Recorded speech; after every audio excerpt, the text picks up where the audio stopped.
Muito bem, vamos dar prosseguimento aí às atividades da nossa semana acadêmica.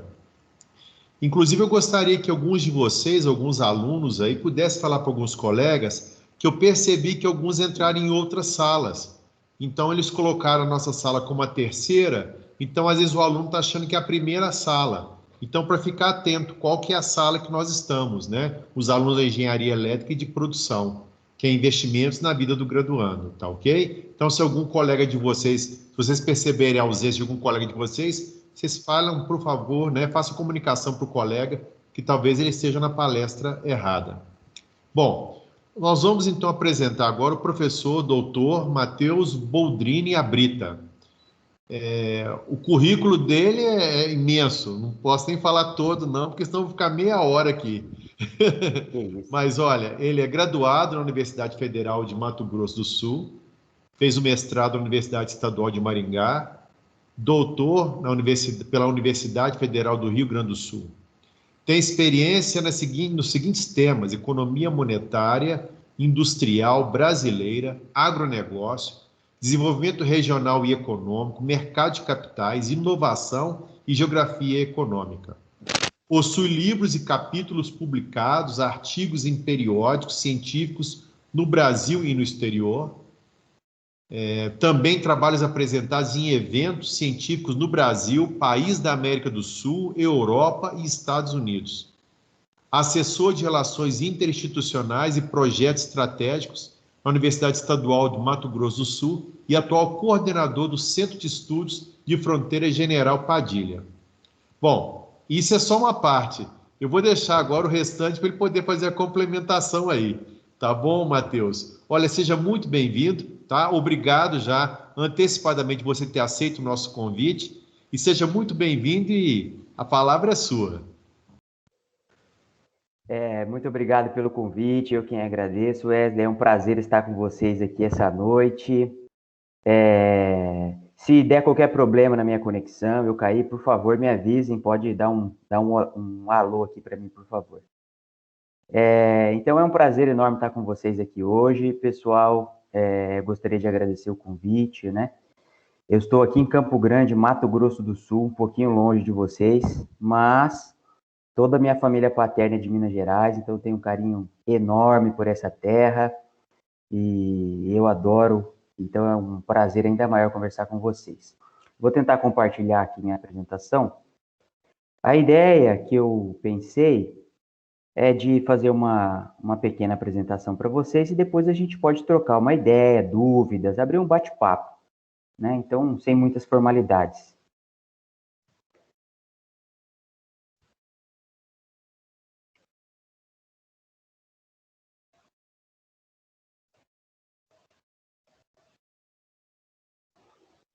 Só me confirmem se está aparecendo aí para vocês. Está aparecendo sim. Perfeito. Bom, pessoal, agora eu não estou vendo vocês mais, então qualquer coisa vocês me avisem.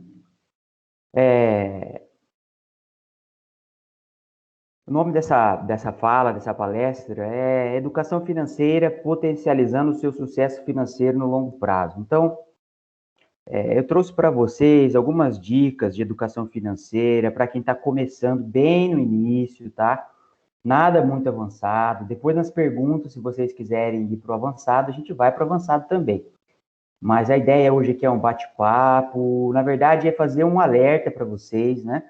Para vocês se preocuparem com essa temática, para vocês estudarem essa temática, porque eu tenho certeza que no longo prazo vocês vão ter resultados muito bons.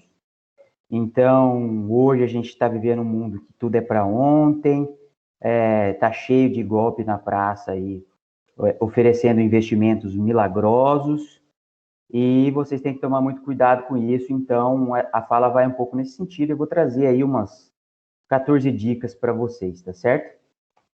Qualquer dúvida, qualquer coisa, por favor, pode me pausar, tá bom? Bom, então eu sou o professor Matheus Abrita, eu estudo e acompanho o mercado financeiro desde 2005, tanto na renda fixa como variável, né? Então, antes de eu entrar na graduação de economia, eu já acompanhava esse mundo dos investimentos com bastante curiosidade. Já trabalhei com disciplinas de mercado de capitais aqui na Universidade Estadual de Mato Grosso do Sul. Também já proferi cursos de extensão nessa área, projetos de ensino em mercado financeiro. Então, eu posso estar trazendo algumas coisas aqui para vocês hoje. Gostaria de convidá-los também, que eu sou coordenador de um projeto de extensão da UEMS, que ele é de educação financeira, e ele chama Economia e Mercados com Seriedade. Ele é nas redes sociais. Então, eu convido vocês para me seguirem lá no Instagram e pelo IGTV, @MatheusAbrita. Então, essa aqui é a nossa arte. É um quadro no qual a gente faz pequenos podcasts, bem curtos mesmo, respondendo a dúvidas que vocês possam enviar. Então, vocês podem enviar dúvidas nas caixas de perguntas ou diretamente mesmo. Aí, de acordo com uma fila de um cronograma, eu vou respondendo na medida do possível. E esse podcast passa também na Rádio Jovem Pan, na Rádio Educativa, em várias rádios, e também no IGTV do Instagram, tá? Então fica aqui o convite para vocês acompanharem lá, já tem mais de 500 minutos de conteúdo gratuito.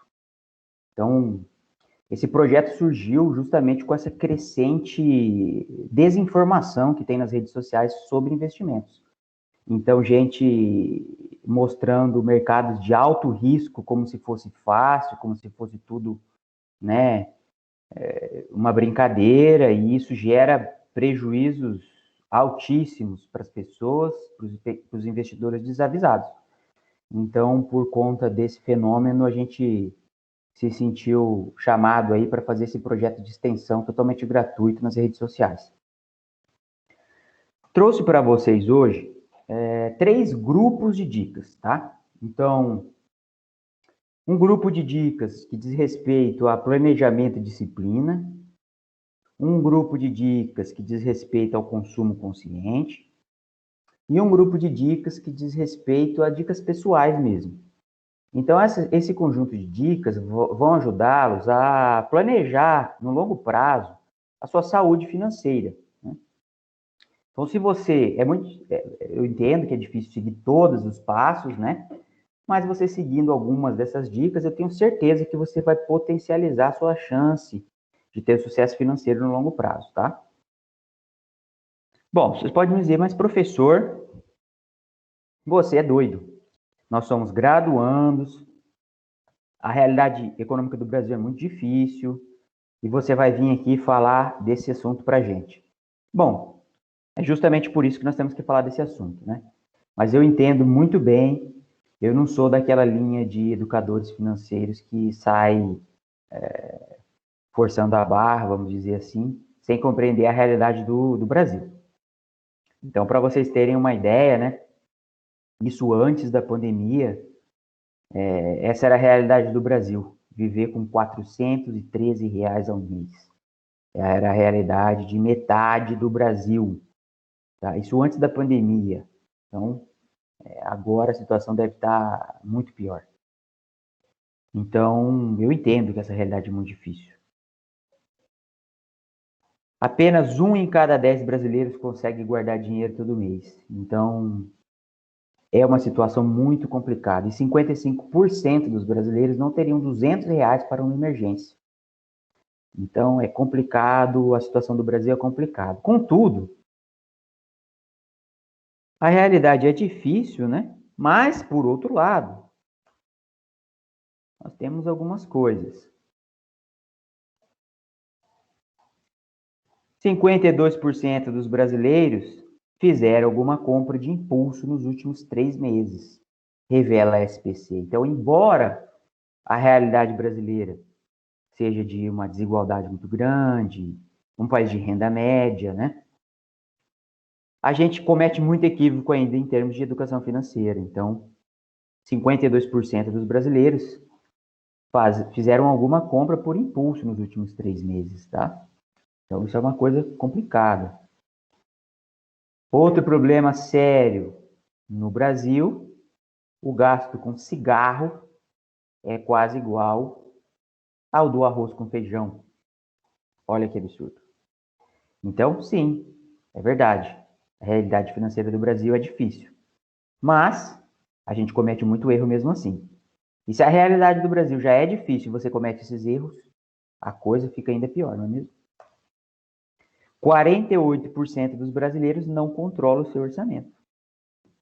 Então, se você não tem nem noção de quanto você ganha, quanto você gasta, no que você gasta, como é que você vai saber a sua realidade? Então, mesmo que você tenha uma renda baixa, esse tipo de coisa pode te ajudar muito, tá? E por fim, essas notícias que eu trouxe para vocês aqui, 25% dos brasileiros admitem que fazem compras escondido do parceiro. Então, você vê que as nossas relações com investimento, com consumo, com planejamento orçamentário, está muito aquém aqui no Brasil. Talvez por a gente não ter essa disciplina de um modo mais efetivo nas escolas, as famílias brasileiras são vítimas aí de várias ciladas financeiras. Então, o que eu quero dizer para vocês? Quero dizer para vocês que o importante é começar. Então, alguns de vocês já devem ser avançados, alguns de vocês já devem fazer operações no mercado financeiro, porque isso se popularizou muito nos últimos anos, felizmente. Outros não, ainda não têm noção do que é isso, né? Então, o importante é começar. Então, mesmo o Brasil sendo um país de renda média, com desigualdade elevada, muitos não conseguirão seguir todas essas dicas que eu vou apresentar para vocês, mas o importante é começar, tá? Por quê? Porque a gente também tem muitos casos de pessoas com alta renda que vivem no vermelho. Então, eu estou cansado de ficar sabendo de pessoas que são médicos de sucesso, pessoal do judiciário, advogados, né? Empresários até mesmo, alguns empresários, que estão sempre no vermelho mesmo tendo uma renda alta, né?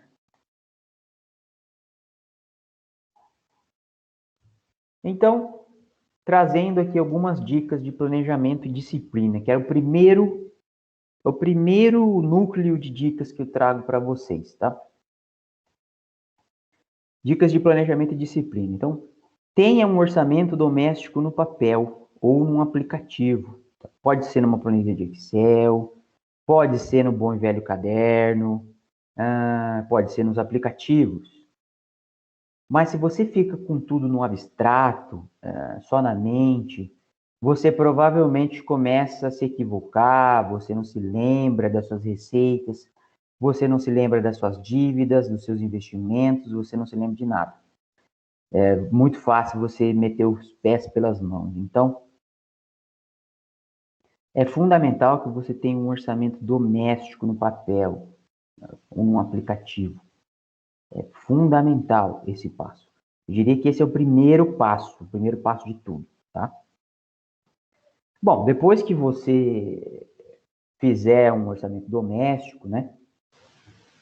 Você pode passar para o próximo passo. Então, priorizar gastos e cortar supérfluos. Vamos supor que você esteja aí no vermelho, uma situação difícil. Então, você pode fazer uma priorização de gastos. Olha, estou gastando muito com esse tipo de consumo que ele não é tão essencial assim, né?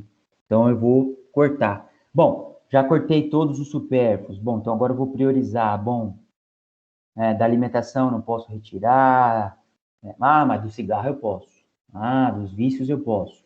Bom, então você já vai achar um local que você pode retirar esse dinheiro e investir esse dinheiro. O outro passo fundamental, então, outro equívoco que as pessoas cometem muito é que ele fala assim: professor, vou começar a investir. Aí já começa a fazer day trade, de cara. Então, a chance de você meter os pés pelas mãos, de você se equivocar, de você ter um infortúnio aí nos investimentos é muito grande se você faz isso. Você tem que começar do começo, tá? Então, e aí depois muitas vezes você sai falando mal, falando que o mercado é coisa de maluco, que o mercado financeiro só tem louco e não sei o quê, que varia demais, que é muito risco, e não é bem assim, né? O risco no mercado financeiro é calculado. Se você estuda, se você adota técnicas, você consegue limitar risco, potencializar seus ganhos, fazer uma boa relação risco-retorno. né? Agora, se você vai começar e já começa direto, como diz alguns colegas meus, né? Você não sabe dirigir. Aí, ao invés de você começar dirigindo um carro popular, devagar, você já quer começar dirigindo um Fórmula 1, né? Que seria o day trade, que é uma operação de curtíssimo prazo, né? Que está muito na moda, porque tem algumas pessoas que vendem facilidades, falam que você vai ficar bilionário facilmente, quando a realidade não é essa. Então, o day trade é uma coisa muito interessante, é uma coisa muito legal, é uma coisa que pode trazer benefícios para você, mas também não é essa facilidade toda que alguns pregam por aí. Então, o ideal é que você comece com sua reserva de emergência. Ah, professor, o que é uma reserva de emergência? Olha, uma reserva de emergência, como o nome diz, é aquela reserva financeira para aqueles eventos que você não está esperando, né? Então, por exemplo, uma doença, por exemplo, um problema no trabalho, algum quebrou alguma coisa, né? Então é muito importante você ter uma reserva de emergência. Bom, aí muitos perguntam qual o tamanho dessa reserva de emergência, né? Muitos falam que o ideal dessa reserva de emergência é 1 ano. Você tem que ter 1 ano do seu custo mensal. Não do seu ganho, mas do seu custo mínimo mensal. Não consegue? 6 meses. Não consegue? Que seja 3 meses. Se você tiver qualquer coisa, você já vai estar melhor que a maioria dos brasileiros, que a maioria, infelizmente, não consegue ter R$ 200 de reserva de emergência. Então, mas o ideal, né? A regra de ouro aí é 1 ano. Né? Isso pode te permitir muitas coisas. Você ter uma reserva de emergência confortável pode te permitir tomar decisões mais sábias, pode te permitir não se sujeitar a qualquer coisa. Então, é fundamental você fazer uma reserva de emergência. Na reserva de emergência, você não vai investir em ações, você não vai investir em coisas arriscadas. A reserva de emergência, como o nome diz,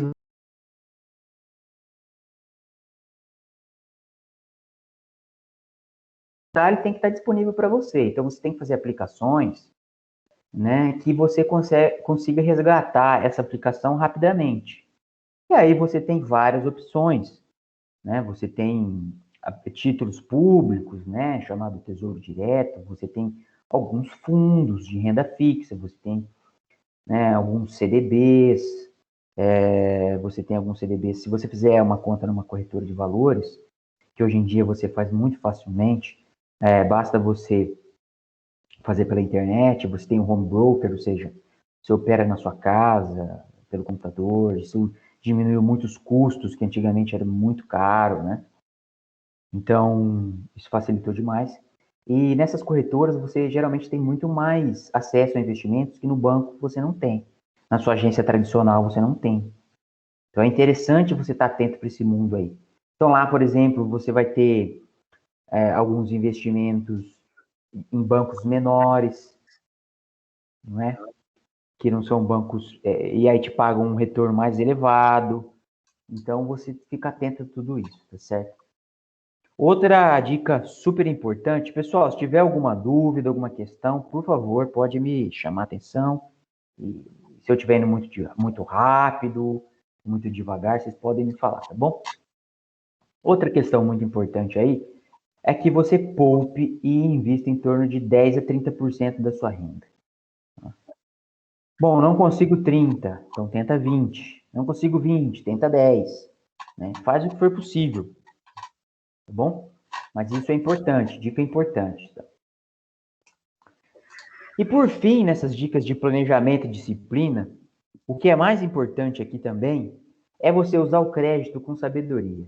O crédito, ele é uma ferramenta numa economia moderna, numa economia capitalista moderna, o crédito e financiamento é fundamental. Então, você pode usar ele para o seu benefício. Tá? Então, você pode financiar um imóvel, você pode ter acesso a alguns bens com taxa de juros atrativas. Está tendo uma interferenciazinha. Acho que tem algum microfone vazando. enfim. Então, a gente vê aqui, ó, que mais brasileiros recorrem ao crédito rotativo do cartão de crédito, pessoal. Isso aqui é um problema muito grave. Então, você vai estar pagando, às vezes, 400% de juros. Você tem que pensar, gente, vocês têm que pensar que quando você está pagando juros, você está dando o seu suor para outra pessoa, para outra instituição. Quando você vê R$10, quando você vê R$100, não é só um papel pintado. Na verdade, R$10 é um papel pintado assinado, né? É uma nota fiduciária, uma nota de confiança. Só que você tem que saber que, bom, eu ganho um salário mínimo. Então, quando você paga R$1.000 por ano de juros, você está dando um mês de trabalho da sua vida. Tempo que você poderia estar se divertindo, tempo que você poderia estar com a sua família. Então, quando você está pagando juros muito altos, você está dando uma parte da sua vida ali, você está dando uma parte do seu tempo. Porque se para conseguir dinheiro você precisa trabalhar e para trabalhar você precisa de tempo, você está dando tempo. Dinheiro você pode enxergar como tempo. Tempo de vida, tempo de trabalho. Então, o crédito ele é muito importante, pode ser muito bem usado, pode fazer o diferencial na sua vida. Mas você tem que usar com sabedoria. Sair pegando, fazendo o rotativo do cartão de crédito, 400% de juros ao ano, é uma situação muito difícil, muito difícil. Então, professor, eu já estou nessa. Já entrei nessa, já estou no vermelho, estou ferrado. Qual que é a minha dica? Bom, se você deve para uma instituição, o problema é seu, mas o problema é da instituição também, tá? Concorda comigo? Ele também precisa receber, ele quer receber. Então, a minha recomendação é que você negocie. Se você está no vermelho, negocie. E também você procure trocar um crédito por outro. Por exemplo, você está devendo um cartão.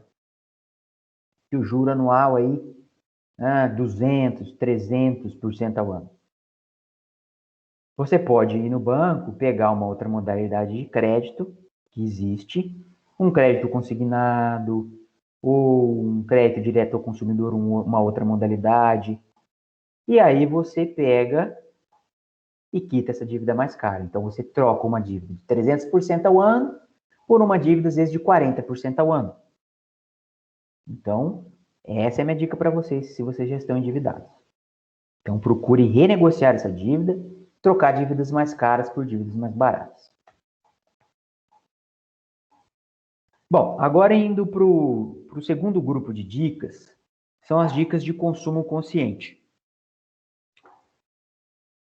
A gente se equivoca demais no consumo, né? Não é à toa que o nosso planeta está desse jeito, a nossa sociedade está desse jeito, insustentável, né? Muitos afirmam que essa pandemia também veio por conta disso, de insustentabilidade ambiental. Então, a gente precisa ter um consumo consciente, né? Comprar aquilo que você realmente precisa, né? Evitar compras por impulso, tá? E como você consegue ajudar nisso? Lista de compras. Então, se você fizer uma lista de compras, você vai colocar só o que você precisa. Você vai evitar as tentações, você vai evitar aquelas compras por impulso, que a gente viu na matéria lá no início, que a maioria das pessoas compra por impulso. Eu também compro por impulso, eu também muitas vezes não consigo seguir essas dicas, né? Não é que eu consigo seguir todas essas dicas, não. Muitas vezes eu não consigo também. Mas elas estão aí para a gente tentar seguir. Então, você evitar essas compras por impulso, tá? E a lista é importante. Pode reparar que quando vocês vão ao supermercado, vocês ali na gôndola do supermercado, no caixa, você já viu fardo de arroz ali? Você já viu sal? Não. O que tem ali? Ali tem chocolate, ali tem doces, biscoito, bolo, bala. Por quê? Para você ser pego aí por uma tentação, todas as embalagens chamativas, para que você compre, né? O arroz, o feijão, você vai lá e compra só o que é necessário para você. O sal, você compra só o que é necessário para você, né? Mas essas outras coisas não. Essas outras coisas que têm um valor agregado muito grande para as empresas, elas tentam aí pegar a sua compra por impulso. Então, se você fizer uma lista e seguir essa lista, vai ajudar muito, né? Também barganhar o preço à vista, tá? Muitas vezes você consegue excelentes descontos aí pagando à vista. Então, por isso que existe aquela historinha do quanto mais dinheiro você tem, mais dinheiro você consegue. Por exemplo, se uma pessoa que ganha um salário mínimo, 2 salários mínimos, 3 salários mínimos vai financiar um gol, ele vai financiar esse gol ou qualquer outro veículo e vai pagar juros. Então vamos supor que depois ele vá pagar 2 carros por causa dos juros, que ele financiou num prazo muito longo. Agora, se você tem o dinheiro à vista, por exemplo, muitas vezes você consegue um grande desconto nesse veículo. E aí você vê, a outra pessoa que estava mais necessitada vai ter que trabalhar para pagar 2 veículos, né? Sendo que quem tem o recurso financeiro vai conseguir comprar um veículo, né? Vai gastar só um veículo e com desconto ainda por cima. Então é por isso que todo o nosso sistema, ele, querendo ou não, ele ajuda quem tem mais a ter mais. Ah, isso é uma garantia? Não, porque dinheiro não aguenta desaforo. Se você ganha 1 milhão por mês e gasta 1,1 milhão por mês, você vai quebrar. Não importa. Mas, quanto mais dinheiro você consegue, mais acesso a esses benefícios você consegue ter, né? Então, por isso que o primeiro passo é você fazer essa reserva de emergência e ter uma poupança guardada, porque daí depois você consegue ir manejando essas situações, fazendo compras conscientes, né? Compras assertivas. Uma última dica fundamental, e agora com a internet, não tem desculpa mais para isso, é que você pesquise preços, tá? Então, por exemplo, eu trouxe aqui para vocês essa pesquisa que foi feita pelo Procon de Campinas, encontrou variações de 989% no preço de medicamentos. Então, o mesmo medicamento, ele foi encontrado por R$ 1 em uma farmácia e por 11,50, quase 11,50 em outra. Então, o mesmo medicamento, mesma substância. Então, isso acontece demais. Então, tem que tomar muito cuidado, tá? Pesquisar preço. Porque é difícil ganhar dinheiro. O trabalhador honesto, trabalhador que é o caso de todos nós, é difícil, vai embora fácil. Ele chega e vai embora fácil. Então, a gente tem que dar valor. Bom, encaminhando aqui para o final, né? A gente tem as dicas pessoais. Então, como a maioria de nós aqui, não herdou grandes fortunas, não nasceu em berço de ouro, não é mesmo? Então não vai existir mágica para você. Você precisa, se você quiser ter sucesso financeiro no longo prazo, no final da sua vida não está dependendo do INSS, não está dependendo de previdência, né? Você ter sua independência financeira, você precisa adotar essas dicas agora. Por quê? Porque os juros compostos, eles no longo prazo, eles te ajudam demais. Então você vai multiplicando o seu dinheiro. E quanto mais reinveste, mais ele vai crescendo, entendeu? Então você tem que pôr o tempo para trabalhar a seu favor, né? Então você não precisa ser nem perdulário e nem avarento, né? Você tem que estar no meio do caminho aí. Por isso que a minha primeira dica é planilha, orçamento e planejamento. Você tem que saber onde você está, né? Senão, se você não sabe para onde você está indo, né? Não é mesmo? Dizem que quando você não sabe aonde você quer chegar, qualquer caminho serve. Então você precisa saber onde você quer chegar, traçar aquela meta, aquele objetivo e correr atrás. Então você precisa estudar, o que vocês estão fazendo, trabalhar, poupar e investir.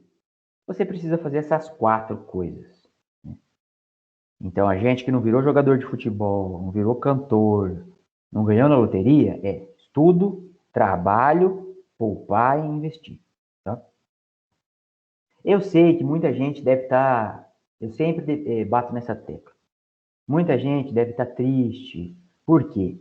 Porque muita gente se formou nesse período agora, e esse período agora, a gente está vivendo uma das piores crises da história econômica do Brasil. Não é só agora na pandemia, não. Já estava antes, tá? Então, muita gente se formou e encontrou um mercado de trabalho péssimo. Aí, muita gente falou, bom, então não preciso estudar para quê, né? E isso não é verdade, pessoal. O que a gente está vivendo é uma exceção, isso vai passar. Com fé, isso vai passar, se Deus quiser, né? Os estudos indicam que quem tem nível superior chega a ganhar até 5,7 vezes mais. Para vocês romperem essa bolha da dificuldade de fazer essa reserva financeira. Também outros estudos apontam que cada ano de estudo pode representar aproximadamente 15% a mais na sua renda. Então, por exemplo, eu trouxe uma pesquisa que fez um estudo, né, da relação entre a escolaridade e a renda. Essa relação aí, ela reforça o caráter fundamental da educação para um país. Então, ela tem uma forte correlação entre escolaridade e renda no trabalho. Se vocês forem observar aqui, ó, os ganhos pela conclusão de níveis educacionais fundamental, médio e superior são crescentes, sobressaindo no nível superior. No ano passado, esse estudo é de 2019. Ano passado, a OCDE, né, que é a Organização para a Cooperação e Desenvolvimento Econômico, ao comparar 38 países, o acréscimo salarial gerado pela conclusão do ensino superior, afirmou que o Brasil tinha o maior indicador. Quem tinha ensino superior ganhava cerca de 150% a mais que os trabalhadores com diploma do ensino médio. Olha aí, pessoal. Então, eu sei que está difícil, não está fácil, mas existe essa relação a longo prazo. Tá? A partir de dados da PNAD, que é a Pesquisa Nacional por Amostra de Domicílios do IBGE, constatou que em relação ao trabalhador sem instrução, o nível fundamental adiciona em média 38% ao rendimento por hora, o ensino médio 66% e o ensino superior 243%. A diferença entre os dois níveis subsequentes pode ser interpretada como uma vantagem pelo grau de instrução. O nível médio acrescenta 20% e o nível superior 107%, afirma o estudo. Então, não tem almoço grátis. Tem um grande economista, Milton Friedman, que dizia que não tem almoço grátis. Então, não tem almoço grátis. A gente que não ganhou herança, né, não herdou fortunas, você precisa estudar, trabalhar, poupar, investir. Se você só trabalhar, não vai dar certo. Se você só trabalhar e não estudar, não vai dar certo. Se você estudar e trabalhar, mas não poupar, não vai dar certo. Se você só poupar e não investir, não vai dar certo. Então, você precisa desses 4 pilares. Estudar, trabalhar, poupar e investir, tá? Cuidado, pelo amor de Deus, cuidado com essas propostas milagrosas de superinvestimentos. Com o advento das redes sociais aí, pirâmide financeira. Inclusive, se vocês entrarem lá no meu IGTV, tem explicação certinho do que é pirâmide financeira, como evitar cair nesses golpes. Tem todo lá esse material, tá? Mas talvez as penas são brandas demais, o retorno é muito grande, eu não sei o que está acontecendo, eu sei que está uma explosão de pirâmides financeiras, golpes financeiros. Então, vocês têm que ter muito cuidado. Prometeu retorno super alto, sem risco, acende o alerta. Se a pessoa não soube explicar o que ela faz direito, isso aqui é um robô que faz criptomoeda de não sei o quê. Isso aqui é não sei o que de internet no exterior. Não explicou certinho para você como é que ele faz, não existe almoço grátis. Tá? Cuidado com os vícios, bebida, jogo, cigarro. Vocês viram lá na matéria que o mesmo gasto de arroz e feijão pode ser o mesmo gasto com cigarro. Então, mesmo você sendo uma pessoa de renda baixa, você cortando isso, você já consegue fazer sua reserva financeira. E por fim, aqui nessas dicas, fechando esse grupo de dicas, né? O prazer das pequenas coisas, pessoal. Então, geralmente não é necessário grandes extravagâncias. Extravagâncias, é claro que dinheiro traz felicidade até certo ponto, sim, né? Mas não é necessário grandes extravagâncias, grandes marcas ou coisas para ter momentos alegres. Se você puxar na sua memória mesmo, de verdade, né? Você vai ver que o que mais te agrada foi aquele papo com seu avô, aquele passeio com seu pai, aquele jogo de futebol que você jogou, né? Tomar um bom café, as coisas boas da vida, dê o valor nos prazeres das pequenas coisas da vida, né? Dizem que no final da vida, quando as pessoas estão falecendo, nenhuma falou assim, nossa senhora, queria viver mais um tempo para comprar um carro novo. Nossa, eu queria viver no tempo para conseguir comprar um relógio. Geralmente a pessoa no final da vida sempre fala, nossa, eu queria ter um tempo a mais para abraçar meu filho, para ficar mais com meu pai, com a minha esposa, com a minha família, para fazer um passeio, não é mesmo? Então fique atento nessas ciladas aí, tá bom? É óbvio que dinheiro... Eu já estudei bastante estudos científicos sobre isso, então virou um fla-flu essa história de dinheiro traz felicidade ou não. Mais uma vez, a resposta está no meio termo. O dinheiro, alguns estudos feitos por estudos neurais, econômicos, da neuroeconomia. Pessoal, está estourando um áudio aí. Bom, alguns estudos mostram que você ter vamos supor que você não tem rendimento para se alimentar bem, para ter segurança, para cuidar da sua saúde. Nesse caso, o dinheiro traz felicidade. Mas, quando você atinge todas essas qualidades, ou seja, você tem lazer, você tem alimentação, você tem sua casa, você tem um nível médio de qualidade de vida material, mais dinheiro não necessariamente vai te trazer mais felicidade. Isso é estudo científico, tá? Então, quando você está muito baixo na renda, ter mais dinheiro vai te trazendo sim mais felicidade, até certo ponto. Quando chega em certo ponto, ter mais dinheiro não necessariamente significa mais felicidade. Então, quando você satisfaz, você tem um bom plano de saúde, uma boa casa, um carro bom, né? Consegue ter lazer, geralmente mais dinheiro e aí já não traz mais felicidade na mesma proporção. Alguns estudos científicos mostram isso. E para encerrar, pessoal, eu gostaria de fazer uma propaganda aqui de um livro que eu lancei no passado, justamente com esse receio. Então, eu lancei esse livro, que é Racional ou Irracional, 10 ideias valiosas do pensamento antigo para o sucesso nos investimentos. Então, em todo esse tempo que eu acompanho o mercado financeiro, desde 2005, o mercado financeiro avançou muito, mas uma questão eu vi que não mudou, não. Que é a negligência com um aspecto psicológico e emocional do investidor. Tá? Então, muitas vezes, ele não se preocupa com esse ponto. Então, eu resgatei 10 ideias dos pensamentos estoicos, da filosofia estoica, que é uma filosofia de ordem prática, ou seja, não é aquela filosofia abstrata, só para refletir, ela te traz dicas práticas para te ajudar nos seus investimentos. Então, vou contar um caso para vocês aqui, acho que eu tenho ainda algum tempo, deixa eu dar uma olhada. Eu fui em um curso de análise gráfica, isso lá em 2008. Fui num curso de análise gráfica.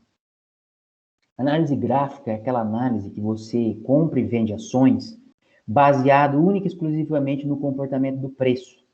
Então, a ação da Petrobras está em R$30, depois R$25, depois R$35, depois R$10. Todo dia ela muda, né? Então, você estuda isso por meio de gráficos para você tentar mensurar se aquela ação vai subir ou vai cair nos próximos meses, ou nas próximas semanas, ou nos próximos minutos. Então, você pode utilizar análises estatísticas e padrões gráficos para analisar o comportamento, tá? Então, eu fui nesse curso e tinha um senhorzinho que ele não estava entendendo muito bem o curso. Ele não estava entendendo muito bem, mas estava hipnotizado pelo mercado financeiro. Hipnotizado por essa chance, essa possibilidade de ganhar. E existe, tá? Existe, né? Eu já consegui fazer operações que eu consegui em um ano obter um retorno de 460% de retorno em um ano, né? Por um outro lado, eu também já tive que aguentar perdas muito grandes, né? De 50%, de 40%, de 30%, tá? Porque chama-se renda variável. A pessoa quer ir para renda variável, só que ela quer que só varia para cima. Renda variável é para cima e para baixo. Ela varia. Mas a pessoa, ela quer uma coisa, mas ela não estuda como funciona aquela coisa, né? Então ela quer só o lado bom daquela situação. Esse é o problema. Voltando para a história, no final, o senhorzinho não tinha entendido muito bem, e no final, naquela época eu também não entendia tão bem para dar conselhos. E aí o senhorzinho estava vendendo a casa dele para colocar tudo nessas operações. Depois de um tempo, eu fiquei sabendo que ele perdeu muito dinheiro. Ele já começou errado, pessoal. Já vou dar uma dica aqui para vocês. Quando você vai investir em renda variável, ou seja, mercado de ações, por exemplo, você não pode ter apego com aquele dinheiro. Você tem que ser totalmente frio. Concorda comigo? Se você pegar um dinheiro que você juntou uma vida inteira, pensa comigo, uma vida inteira. Você pega esse patrimônio dessa vida inteira, dessa única residência que você tem a vida inteira, e aí você vai aplicar na renda variável. Vocês concordam comigo que você vai estar emocionalmente envolvido? É o dinheiro da sua vida inteira. E aí o que acontece? Você não consegue ter a frieza para tomar as decisões corretas. Porque você está emocionalmente envolvido. No primeiro revés, você já vai enfiar os pés pelas mãos. Porque você vai pensar, meu Deus, é aquele dinheiro que eu demorei 30 anos para juntar. Então você já começou errado. Você já começou investindo mais do que você pode na renda variável. Então a pessoa não fez nem a reserva de emergência ainda. Já está querendo ir lá para o último passo, que é o day trade, por exemplo. Então, calma, uma coisa de cada vez. Tá? Então, por isso eu quis escrever esse livro. Ele está à venda na Amazon, está à venda na Americana, Submarino, Estante Virtual, os marketplaces e livrarias que vocês quiserem, tá? E ele vai trazer aí 10 dicas muito importantes. Então, eu só vou trazer uma dica aqui para vocês, que tem nesse livro, tá? Tem uma ideia que parece clichê, pessoal. Parece clichê, mas a gente se equivoca, inclusive eu. Inclusive eu, com mais de 10 anos de experiência, eu também caio nessa. Mas olha essa dica. A filosofia estoica vai te trazer, que é o pensador Sêneca, Epicteto, e vários outros. Eles vão trazer a principal ideia é que existem eventos ou situações que você pode controlar e eventos que você não pode controlar. Foque no que você pode controlar. Nós, a todo momento, estamos tentando controlar o que a gente não controla e esquece de fazer o que a gente tem que fazer. Professor, você falou que isso era era concreto, isso está super abstrato. Vou te dar um exemplo. Vou te dar um exemplo concreto que eu trago nesse livro. A minha defesa de doutorado. Na minha defesa de doutorado, eu estava uma pilha de nervos, como é de se esperar. E aí eu estava preocupado se a banca ia gostar, eu estava preocupado o que iam pensar, eu estava preocupado do meu orientador, eu estava preocupado... Estão notando? O que o meu orientador vai pensar é externo a mim, não está na minha alçada, não está no meu controle. O que a banca vai pensar não está no meu controle. Eu não tenho que pensar nisso. O que eu tinha que pensar? Eu tinha que pensar em montar uma boa apresentação, em fazer um bom trabalho, em cumprir o programado, ensaiar, treinar. Então, eu me peguei preocupado com coisas que eu não tinha controle, que era a opinião dos outros, e estava esquecendo de fazer o que eu tinha controle. Isso a gente faz todo dia, pessoal. Todo dia a gente comete esse erro. Então, você compra uma ação, e aí você se equivoca nessa ação, ela começa a cair. Você começa a culpar o presidente, aí culpa o Senado, aí culpa os Estados Unidos, aí culpa não sei quem. Foca no que você tem controle. Você tem controle. Você sabe que uma ação sobe e cai. Então, você tem que montar a sua estratégia. A minha estratégia é comprar em tal valor, é vender em tal valor. a minha estratégia é ficar 10 anos com essa ação, porque daqui 10 anos eu fiz um estudo e esse setor vai estar bombando. Segue a sua estratégia e esquece as coisas que não têm a ver com você, que você não tem controle. Muitos investidores, até profissionais, começam a investir, aí começa a ficar preocupado com notícia, com não sei o quê, com não sei o quê. Você tem que focar no seu planejamento. Tá? Então, essa é a primeira dica que eu trago para vocês aí do livro. E aí fica para vocês lerem, que tem muitas outras depois. Eu encerro aqui, espero que eu tenha conseguido ser claro. E eu abro agora a palavra para a gente bater um papo, conversar e tirar dúvidas.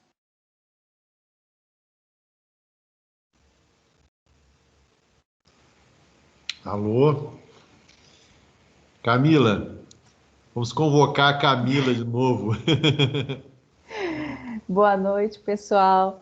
Gostaria de agradecer ao professor coordenador dos cursos de Engenharia Elétrica e Engenharia de Produção, professor Wesley Carminati, por essa oportunidade aqui. Gostaria de agradecer também ao professor doutor Matheus por ter aceitado o convite de trazer um tema tão importante aqui para os nossos alunos. Talvez você nunca tenha ouvido falar no termo educação financeira, porque infelizmente é um tema que não é muito bem trabalhado no Brasil, né?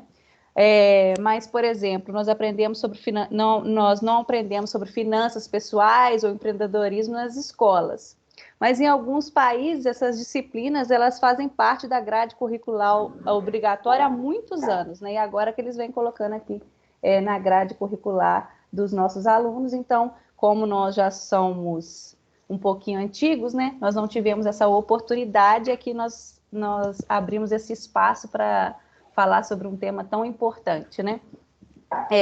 Gostaria de agradecer a presença de todos os alunos, a presença dos professores aqui, e também agora eu vou passar para as perguntas. Então, Matheus, eu vou ler algumas perguntas, algumas dúvidas de alguns alunos, alguns professores aqui. A primeira pergunta é do professor Luiz Guilherme. Ele pergunta: qual o risco em investimentos em renda fixa ou renda variável? Como aprender a investir no Ibovespa para não ter perdas? Se você investir em aposentadoria, você investiria em previdência privada ou INSS? Muito obrigado pela pergunta. Suas perguntas são muito pertinentes, né? O risco, a renda fixa, a priori, ela tem, como o próprio nome diz, um risco menor. Então, é aquele tipo de investimento que você já sabe o seu retorno, tá certo? Então, por exemplo, quando você investe num título público, que também é chamado de tesouro direto mais facilmente, quando você faz uma aplicação no banco, quando você investe em poupança, todas essas são modalidades de renda fixa. Então, você já sabe quanto você vai receber, tá? Agora, isso não impede que você não tenha prejuízo na renda fixa. Sempre que você está fazendo investimento, você está correndo para manter o poder de compra do seu dinheiro, tá? Vocês devem ter visto já que, por exemplo, em 1994, tem até esses memes na internet, essas brincadeiras, que com R$ 1 você fazia um bolo, né? Aí hoje, com o mesmo R$ 1, você compra um ovo do bolo. Você não faz um bolo mais. Né? Por quê? Porque o dinheiro vai perdendo o poder de compra ao longo do tempo. Então, sempre que você faz um investimento, seja ele de renda fixa ou renda variável, você precisa bater a inflação, pelo menos. O que é bater a inflação? É você conseguir um retorno maior que a inflação. Então, por exemplo, se a inflação foi 5% ao ano, significa que o seu dinheiro perdeu o poder de compra em 5% naquele ano. Então, você compra 5% menos, tá? Você precisa de uma aplicação que você consiga esse 5% e mais alguma coisa. Por isso que muitas vezes na renda fixa você perde. Se você aplicar hoje em poupança, em um ano você está perdendo dinheiro, tá? Por quê? Porque se você aplicou R$ 1.000 ano passado na poupança, aí você traz para hoje, o seu retorno na poupança foi menor do que a inflação. Então, mesmo o seu R$ 1.000 acrescido desse retorno da poupança, ele não foi capaz de superar a perda do poder de compra do dinheiro. Então, você tem que estar muito atento. Mesmo a renda fixa tem riscos, tá? Bom, a outra pergunta é sobre a renda variável. Já na renda variável, você tem muito mais risco, mas você também tem muito mais oportunidade de retorno, tá? Então, a renda variável é tudo aquilo que varia, ou seja, que sobe e desce.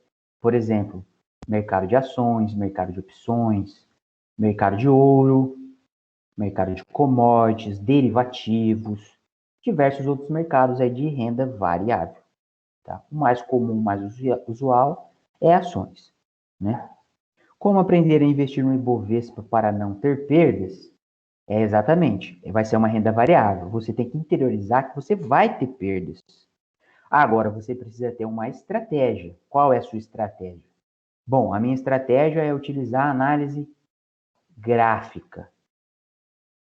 Então, na análise gráfica, você vai estudar a análise gráfica. Você vai procurar determinar os padrões do gráfico. Você vai analisar média móvel, você vai analisar algumas questões estatísticas. E aí você vai montar a sua estratégia de compra e de venda. Então, você limita risco aí. Então, na sua pergunta, como aprender a investir no Ibovespa para não ter perdas, você tem que adotar uma estratégia. E aí você pode fazer a estratégia gráfica. Você também pode adotar a estratégia fundamentalista. Qual que é essa estratégia fundamentalista? Você vai estudar indicadores da empresa, qual que é o patrimônio líquido dessa empresa, qual que é a margem de lucro dessa empresa, desse setor dessa empresa, projeções de mercado, qual é o market share dessa empresa. Depois você analisa se o preço dessa empresa da ação está muito caro ou está barato em relação ao que ela paga de dividendos. Então aí você está partindo para análise fundamentalista. Então, se você compra ação de uma empresa, tá? Então, voltando para a sua pergunta, como investir no Ibovespa para não ter perdas? Perdas você vai ter, tá? Você pode ter a qualquer momento perdas. Mas você utilizando alguma estratégia dessas, você vai minimizar a sua chance de perdas e potencializar a sua chance de ganhos. Você está sempre trabalhando com risco-retorno.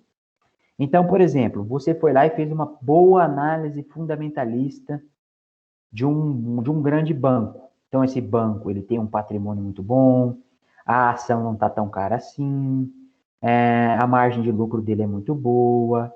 Então, você compra essa ação pensando no médio e longo prazo dessa empresa. No curto prazo, nada impede que ela caia e você vai perder dinheiro, entre aspas. Mas se você manter a sua estratégia, se essa empresa continuar sólida, você mantém e no longo prazo, provavelmente, o curto prazo flutua mesmo, porque no curto prazo você pode ter interferência política, do cenário político, cenário de juros, de uma guerra, qualquer coisa pode afetar a sua ação. Mas aí você está seguro ali que a sua empresa é sólida, que no longo prazo ela vai tender a se valorizar. Então você precisa aí adotar uma estratégia clara. Pode ser gráfica, pode ser fundamentalista, tem outras também, né? Você investiu em uma aposentadoria, previdência privada ou INSS? Olha, geralmente é ideal você tentar fazer uma combinação das duas, né? Agora, na previdência privada, você precisa estar muito atento aí à taxa de administração, ao sistema que é essa previdência privada, se ela é PGBL ou VGBL. Se você, como é que é o seu imposto de renda? Então, dependendo se o seu imposto de renda é simplificado ou se o seu imposto de renda é completo, vai ser melhor você fazer a previdência complementar para abater ou não. Então, você tem que sentar com o seu agente e estudar isso. É muito interessante que você tenha seu fundo de emergência, você tenha sua carteira de investimentos, né? E você tenha sua previdência complementar também. Não é mesmo? Mas aí eu acho que aqui não seria ou, teria que ser e, uma coisa complementando a outra. Talvez eu tenha explicado, não sei se eu consegui abordar todas as suas perguntas, que elas não são simples. Mas acho que é mais ou menos isso. Obrigada, Matheus. A aluna GCL ela tem uma pergunta. Existe algum aplicativo ou site para controle de finanças? Sim, sim. Existem diversos aplicativos e sites para controle de finanças. Muitos mesmo. Então, você pode procurar nas próprias corretoras. Então, você tem a XP, você tem a Clear, você tem a Rico, você tem um monte de corretoras de valores que têm os aplicativos. Você também tem aplicativos de sites como do Infomoney e outros. Você tem alguns simuladores de investimentos, né? Há muito tempo atrás, não sei nem se existe ainda, tinha o Folha Invest, que era um aplicativo, inclusive, que você simulava compra e venda de ações. Fica aqui a dica para vocês. Você simula compra e venda de ações, e quem tem a melhor carteira ganha prêmios lá, como se fosse um cartola aí para quem joga coisa de futebol, como se fosse um cartola da Bolsa de Valores. Tinha o Folha Invest. Deve ter outros hoje em dia, que eu parei de acompanhar isso. Mas existem muitos aplicativos e sites aí de finanças, tá? É só você procurar no Google Play ou no Apple Store e outros. Obrigada. O professor Dalmo, ele faz uma contextualização. Primeiramente, parabéns pela palestra, professor Matheus. Ótima oportunidade para discutirmos um assunto tão interessante. Bom, às vezes ele ouvia dizer que era preciso ter muito dinheiro para fazer investimentos. No entanto, existem títulos públicos, hoje negociados por volta de R$ 100. Gostaria de saber a sua opinião sobre esse ponto. Perfeito, perfeito. Exatamente. Antigamente, a gente tinha uma noção que precisava ter muito dinheiro para investir, né? Hoje não é mais essa realidade. Então, com 10, 20, R$ 50, R$ 100, você já pode comprar ações, títulos públicos, ter acesso a fundos de investimentos, ter acesso a fundos de ações, né? É óbvio que tudo vai estar relacionado aí com o prazo de investimento, com o seu perfil. Então, lá no meu IGTV, eu tenho um vídeo só explicando como você faz investimento com pouco dinheiro, tá? Então, quais são esses passos? Primeiro, você tem que fazer o seu perfil de risco. Depois, você tem que saber o prazo do seu investimento, porque se for um dinheiro que você pode precisar a qualquer momento, você tem que seguir um caminho. Se for um recurso que você não vai precisar, que ele pode ficar aplicado para o longo prazo, aí é outro caminho, não é? Mas esse mundo dos investimentos você pode acessar com pouco dinheiro, com certeza, tá? Você tem inúmeras ferramentas aí, tá? Antigamente era muito caro, por exemplo, se você tinha uma conta numa corretora, você tinha que pagar cada operação que você fizesse, você tinha que pagar corretagem, você tinha que pagar um percentual do valor, você tinha que pagar custódia, eram muitas taxas. Hoje em dia tem as taxas ainda, mas elas estão num valor muito menor, muito reduzido, né? E fica aqui a dica que o Tesouro Direto, que é um investimento de renda fixa, é considerado o investimento mais seguro do Brasil, né? Porque para você ter o calote aí no Tesouro Direto, nos títulos públicos, você tem que ter todos os outros títulos quebrados. Então, é considerado o investimento mais seguro no Brasil. Então, você tem no próprio site do Tesouro Direto do governo, você consegue investir lá sem pagar muitas taxas, tá? Então, acessem lá o site do Tesouro Direto. Leiam, pesquisem lá, que você vai ter acesso a esses investimentos com um valor baixo. Tá bem, muito obrigada. O professor Vitor Fernandes também tem uma pergunta. Qual o melhor investimento ou conjunto de investimentos a longo prazo, 5 anos ou mais? Perfeito, Vitor. Então, essa pergunta é muito recorrente para mim. Muitas pessoas querem saber qual é o melhor investimento e tal. Eu sempre digo que não existe o melhor investimento, tá? Por isso que o primeiro passo para qualquer investimento é você fazer o seu perfil de investidor. Não adianta você aplicar em ações se você não tem sua personalidade compatível com aquele mercado. Se aquela ação cair, você vai entrar em desespero. Você vai vender essa ação e vai tomar prejuízo, mesmo que seja só uma questão momentânea. Vamos supor que você comprou uma ação que não estava cara, de uma empresa boa, mas você teve o azar. Eu vou dar um exemplo concreto. Eu fiz uma análise, eu não vou falar o nome de empresa, claro, mas eu fiz uma análise de uma empresa. Ela tinha uma boa análise fundamentalista, ela é uma empresa muito, muito boa, tá? E aí eu achei que aquela empresa, na minha análise, ia ter uma boa perspectiva de ganho para 5 anos, que é a sua pergunta, até. Vocês acreditam que comprei a ação subiu um pouquinho, teve uma operação da Polícia Federal nessa empresa. Como que aí vem o meu livro. Eu não tenho como saber se a Polícia Federal vai fazer uma operação ou não vai fazer uma operação na empresa. Então, eu tive que aguentar esse revés temporário. Por quê? Porque eu olhei a operação, você não precisa ficar de braço cruzado também, eu olhei a operação, olhei a defesa da empresa, verifiquei que tinha uma boa chance dessa empresa se sair bem, não deu outra. Aguentei, a ação caiu um pouco, agora ela já passou o valor que eu comprei e já está acima. Tá? Então, voltando para a sua pergunta, não vai ter qual é o melhor investimento, vai ter qual é o melhor investimento para você. Então, para 5 anos, você tem títulos públicos que pagam inflação mais uma taxa de juros, que é super seguro, na renda fixa. Você pode fazer uma boa análise fundamentalista de uma empresa e comprar essa ação para esse prazo, mas aí vai depender se você vai precisar ou não desse dinheiro a qualquer momento. Porque se, por exemplo, nesse exemplo que eu dei para vocês dessa empresa, se eu precisasse do dinheiro, nesse período eu ia tomar um baita de um prejuízo, porque eu ia ter que resgatar, vender essa ação no prejuízo. Entendeu? Então, tudo vai depender, não existe o melhor investimento. Você vai ter que fazer uma conta numa corretora, aí no primeiro momento você faz o perfil do investidor, para ver se o seu risco é moderado, agressivo, se você tolera perda ou não, para conseguir encontrar o investimento mais adequado para você.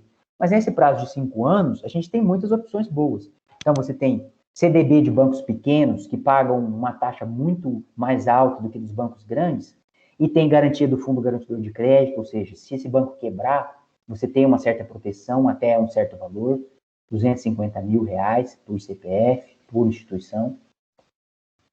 Lá no meu GTV eu também explico o que é fundo garantidor de crédito, você pode olhar lá. Você tem uma opção que muita gente está investindo, estava muito alta antes da pandemia, que são os fundos imobiliários.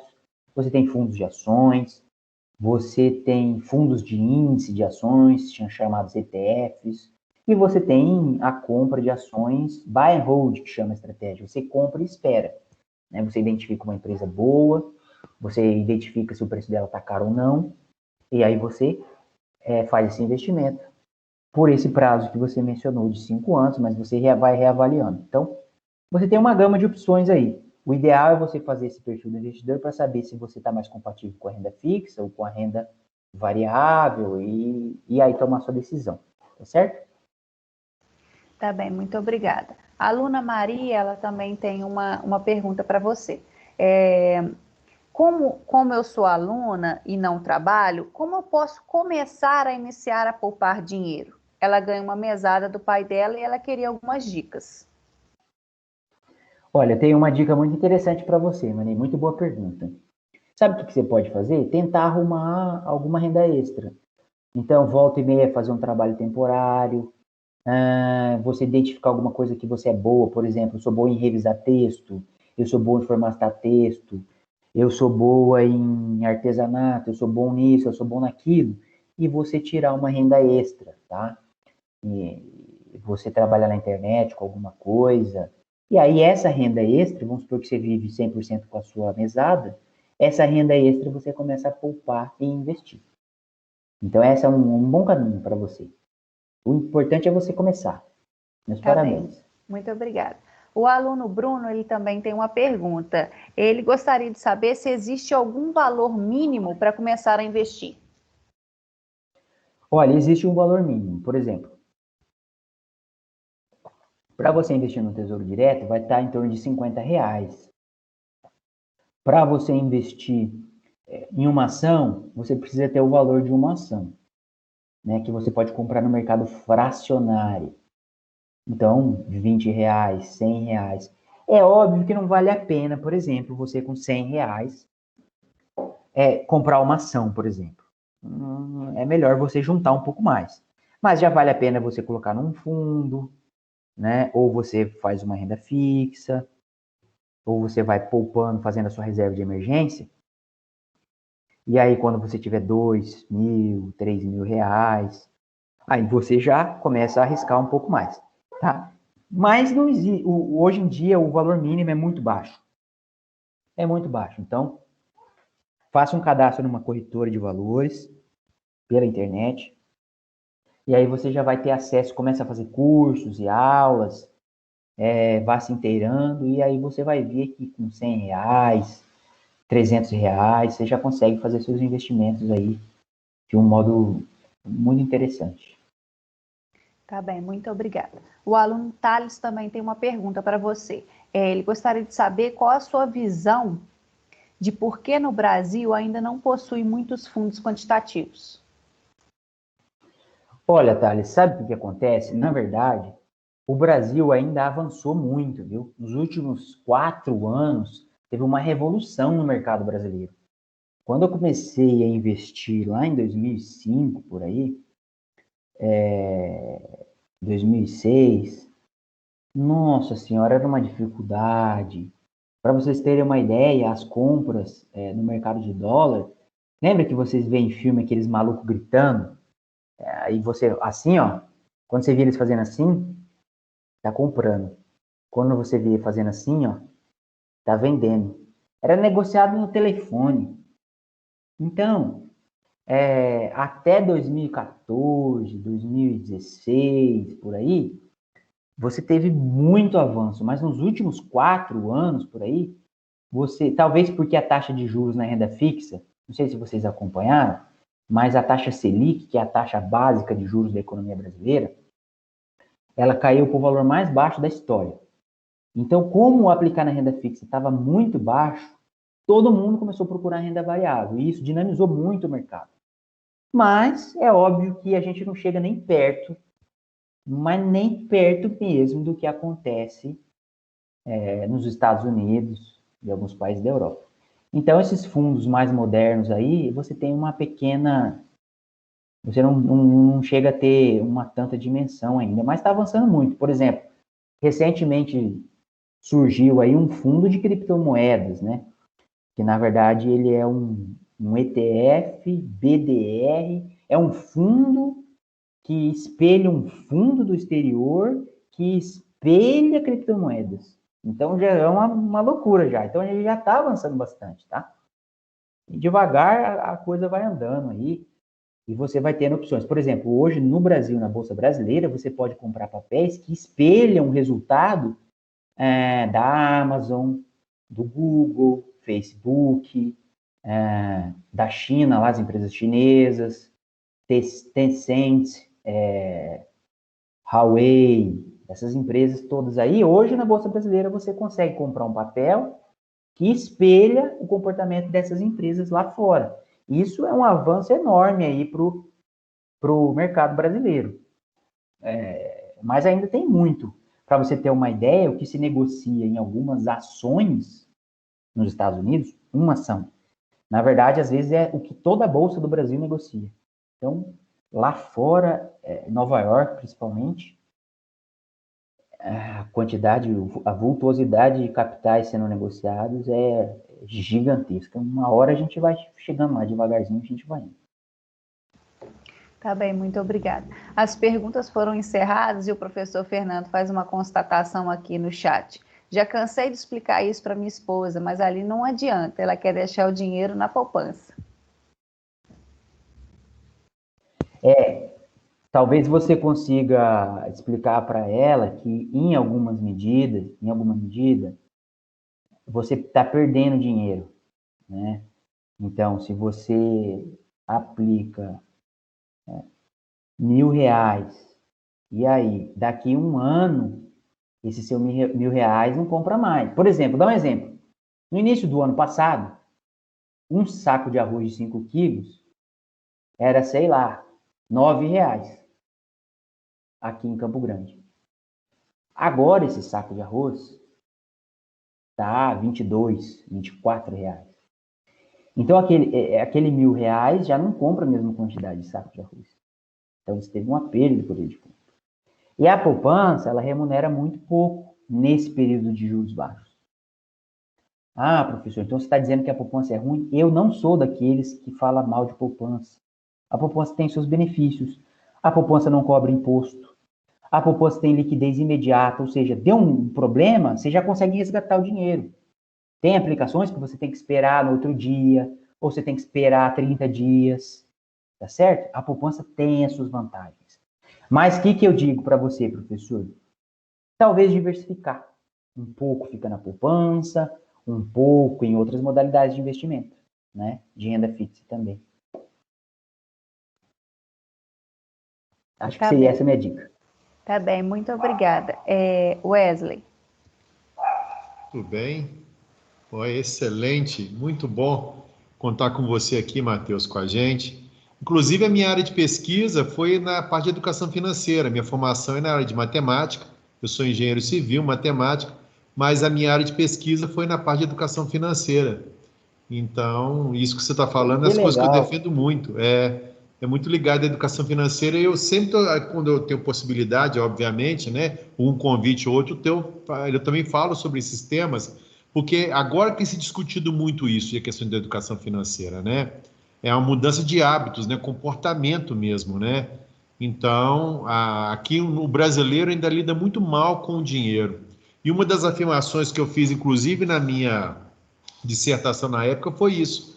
A capacidade de recuperação que tinha, por exemplo, né? Você vê uma crise financeira nos Estados Unidos, a capacidade que eles têm de reverter aquilo em tão rápido, em tão curto espaço de tempo, né? E nós, no Brasil, quanto que nós demoramos para poder fazer, quando entra uma crise, para a gente sair dela, o tempo que nós demoramos, né? Se nós tivéssemos uma educação financeira consistente, com certeza isso afetaria, né? Nós conseguiríamos lidar melhor com o período de crise. E não, quando aparece uma crise, né, nós afundamos de vez. Eu me recordo que quando começou a questão da Covid, da pandemia, eu me lembro que no começo, quando ficaram, por exemplo, as lojas tinham fechado durante 15 dias, o pessoal estava desesperado, porque não tinha condição de pagar, ou seja, ele não tinha caixa para aguentar 15 dias. Não tinha, ele não, ou seja, estava desesperado por causa de 15 dias. Né? Então, ou seja, você vê como é que as famílias, né, nós não temos realmente uma estruturação, conforme você disse aí. A questão de ter um ano, né? Nós devíamos ter uma reserva de forma tal que você conseguisse, acabou sua renda hoje, eu tivesse condição de ficar durante 12 meses, ainda conseguir viver, né? Logicamente com um mínimo, mas eu conseguiria reduzir e conseguiria viver, né? E nós não. O dinheiro acabou e dentro de 2 semanas, né, você recebeu hoje, semana que vem já não tem nada, já está precisando, já recorreu ao empréstimo, alguma coisa, né? Então você vê exatamente essa questão da educação financeira aí, né? Nós e aí que se afunda, né, Wesley? E aí que a gente se afunda, porque daí a gente vai no cheque especial, vai no juros caro, e aí a gente fica trabalhando para os outros, vamos dizer assim, a vida toda. Uma coisa que eu percebo muito, eu estava conversando com um amigo meu, e ele está assim, começando a mexer com cartão de crédito agora, sabe? E aí ele falou, primeira coisa que ele falou para mim, esse mês eu gastei um pouquinho mais de cartão de crédito, vou parcelar. Eu falei assim, não faz isso não, já começou errado, não faça isso. Primeira coisa, quite tudo, o cartão de crédito é ótimo, eu uso cartão de crédito muito, mas muito, tudo que eu, hoje em dia, base tudo cartão de crédito. Mas quando chega a minha fatura, eu vou lá, pago. O cartão de crédito é ótimo. Agora, não tem parcelamento, não tem adiar. Chegou, paga ela integral. Então, o banco não interessa muito para mim. Ele adora me dar crédito para ver se uma hora eu vou me enrolar, né? Porque o banco precisa disso. Precisa do cartão de crédito, você usando o cartão de crédito e parcelando. Então, não, você tem um cartão de crédito, tem gente que, né, demoniza o cartão de crédito. Não, cartão de crédito é ótimo, só que você tem que saber usá-lo. Chegou a fatura, pagou integral, acabou. Usou a fatura, chegou a fatura, pagou integral, acabou. Entendeu? Posso te dar um Tem os exemplo, parcelamentos, né, Posso te o dar um Matheus? exemplo? Né? Por exemplo, vamos supor que você se acidente. Nessa questão, eu sou igual a você, eu também não demonizo nada. Nada é ruim nem bom. Em economia, a gente aprende na primeira semana, tudo depende. Por exemplo, você se acidentou, grave, e você precisa passar lá no hospital. Seu filho, vamos supor, seu filho se acidentou, você precisa passar 3 mil reais no hospital, senão eles não operam seu filho. É caro o cartão de crédito? Não é caro. Você vai garantir a saúde do seu filho. Agora, eu vou gastar 3 mil para tomar cerveja e comprar picanha para ficar na beira da praia. Aí é caro você gastar no cartão de crédito. Então, tudo depende para que você está fazendo. Por quê? Com certeza. Não é mesmo? É verdade. Então, a gente tem que, se nós aqui no Brasil, nós passássemos a ter uma mentalidade melhor, sermos mais educados financeiramente, nós não viveríamos essas crises conforme nós vivemos crises e mais crises financeiras. Né? Nós estamos sempre assim. O brasileiro vive com chegou o dinheiro, acabou o dinheiro já do mês, já está pensando no próximo, já está gastando pensando no próximo.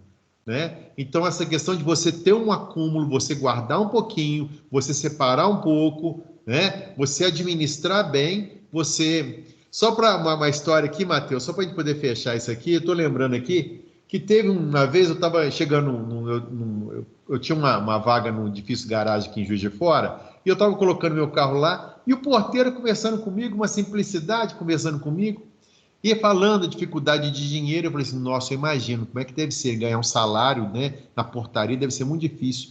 Ele estava fazendo a terceira casinha de aluguel dele. A terceira casinha de aluguel dele, ganhando um salário mínimo. Eu fiquei assim, não é possível. Não, era ele e o filho dele que pegavam, ia fazendo a obrinha, e ele lá separava que é dinheirinho dele, ele tinha uma aposentadoria, ele estava fazendo a terceira casinha de aluguel dele. Logicamente que era uma casinha pequenininha, devia ser uma coisa... Claro, né? mas... Obviamente, mas olha que ponto, ganhando salário mínimo. Você entendeu como é que é? Já ele consegue uma aposentadoria mais confortável para ele. Aí a aposentadoria dele vai ser esses rendimentos também, né? Exatamente. E eu achando, coitadinho dele, eu falei assim, olha, ele está muito mais à frente que eu estou imaginando, né? Tá muito mais à frente. Então, a gente tem que saber, sim, administrar o nosso dinheiro, porque o dinheiro é um produto caro e está caríssimo. É um produto caríssimo. Então, você tem que ter muito cuidado para lidar com o seu dinheiro. Não é isso? Olha, Matheus, perfeito. muito obrigado pela sua participação, tá? Foi muito bacana. Que você retorne outras vezes aí, vai ser uma grande satisfação, tá? Que você possa estar outras vezes conosco. E a Camila também viabilizou esse contato aí, né? Você é primo da Camila, né? Sim. E você é primo da Camila, não é isso? Sou primo, sim. Exatamente. E eu sou meio primo da Camila também. Né, Camila? Ah, meu Deus do céu, é Não é, verdade. Camila? Aqui estamos entre família, né? Que coisa boa. Tá bom, gente. Olha, Ótimo, muito gente. obrigado Muito mais uma vez, obrigada. Matheus.